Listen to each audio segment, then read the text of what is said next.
디모데전서 3장 14절에서 16절까지 말씀입니다. 제가 대표로 봉독합니다. 내가 속히 내게 가기를 바라나 이것을 내게 쓰는 것은 만일 내가 지체하면 너로 하여금 하나님의 집에서 어떻게 행하여야 할지를 알게 하려 함이니 이 집은 살아계신 하나님의 교회요 진리의 기둥과 터니라. 크도다 경건의 비밀이여 그렇지 않다 하는 이 없도다. 그는 육신으로 나타난 바 되시고 영으로 의롭다 하심을 받으시고 천사들에게 보이시고 만국에서 전파되시고 세상에서 믿음 바 되시고 영광 가운데서 올려지셨느니라. 아멘.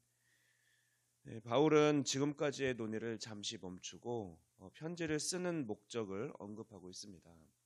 14절 말씀 보면 내가 속히 내게 가기를 바라나 이것을 내게 쓰는 것은 이라고 편지 쓰는 목적을 말하고 있습니다. 따라서 오늘 본문은 짧지만 디모데전서의 주제 말씀인 것입니다. 그러면 바울이 디모데전서를 통해서 디모데에게 말하고자 하는 그 메시지는 무엇입니까? 이어서 15절 말씀을 보면 바울은 자신이 디모데에게 편지를 쓰는 목적이 너로 하여금 하나님의 집에서 어떻게 행하여야 할지를 알게 하려 함이니라고 말하고 있습니다. 바울은 이 가르침을 교회 안에 여러 집단에 대한 이제 교훈과 또 디모데를 향한 지침 그리고 거짓 교사들에 대한 경고 등으로 이제 설명을 풀어갈 것입니다. 그러면 바울은 15절 하반절에서 그렇게 이야기하면서 교회에 대한 설명을 붙여서 하고 있습니다. 이 집은 살아계신 하나님의 교회요 진리의 기둥과 터니라. 살아계신 하나님의 교회라는 말은 하나님이 자신의 임재를 가장 분명하게 나타내시는 모임으로서 그런 교회를 의미합니다. 우리가 하나님을 만나고 싶고 하나님의 임재를 경험하고 싶을 때 교회에서 또 예배 가운데 하나님의 임재를 가장 잘 경험할 수 있다라는 것입니다. 그런 의미에서 바울은 살아계신 하나님의 교회라는 그런 표현을 쓰고 있는 것입니다. 그리고 교회를 진리의 기둥과 터라고 또한 그렇게 표현하고 있습니다. 바울이 이렇게 교회를 진리의 기둥과 터로 인식한다는 것은 곧 하나님이 교회의 복음, 진리를 촉진하고 또한 보호하는 그런 임무를 교회에게 맡기셨다라는 의미입니다.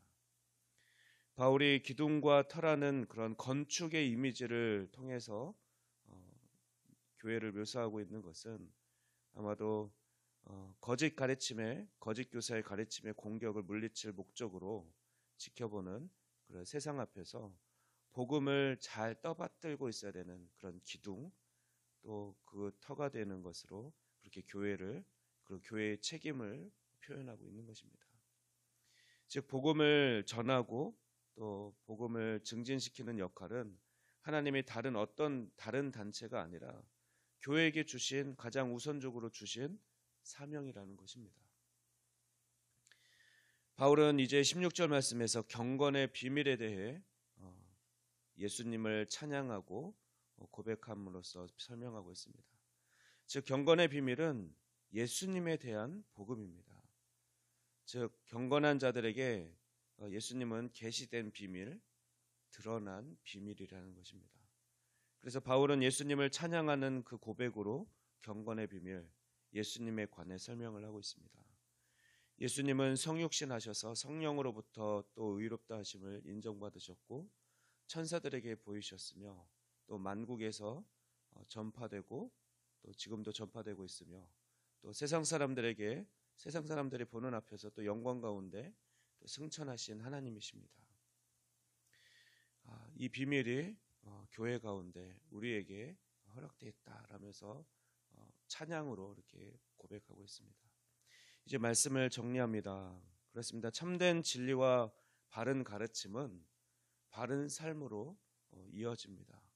바울이 거짓 교사들을 대응하여 싸워야 할 디모데에게 복음, 진리를 따라 행할 것을 강조합니다.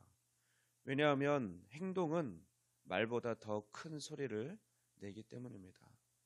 바울은 에베소 교회 성도들이 복음의 진리 안에서 행하고 실천하는 삶을 살아갈 때 거짓 교사들의 그 소리를 들리지 않게 덮어버릴 것이다 라고 그렇게 될 것을 알고 있었기 때문에 그렇게 행함으로 진리 안에서 거할 것을 권면하고 있는 것입니다.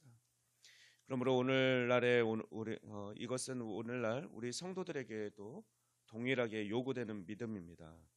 우리는 복음과 진리에 대해서 우리의 목소리를 높여 많은 사람들을 움직이게 하는 것이 아니라 우리 목소리 이전에 복음의 진리 안에서 우리가 행하고 실천함으로써 영향력을 끼치는 삶을 살아가야 하는 것입니다. 그런 축복의 통로로 오늘도 우리가 살아갈 수 있기를 주님의 이름으로 축원합니다. 기도하겠습니다. 우리에게 만세전에 책정하신 그 놀라운 비밀을 보여주신 하나님 감사합니다. 우리 교회에 그 비밀을 또 잘 세워갈 것을 믿고 맡겨주셨으니 또한 우리가 그 복음의 비밀 진리의 말씀대로 행하며 살아갈 수 있는 그 믿음을 주시옵소서. 오늘 하루도 주님께 의지합니다. 의탁합니다. 주님 연약한 우리를 잘 아시오니 성령님 우리를 붙들어 주셔서 오늘도 하나님만을 기뻐하고 하나님만을 의지하며 살아가는 우리 모두가 되게 하여 주시옵소서. 감사드리며 이 모든 말씀 우리 주 예수 그리스도의 이름으로 기도하옵나이다. 아멘.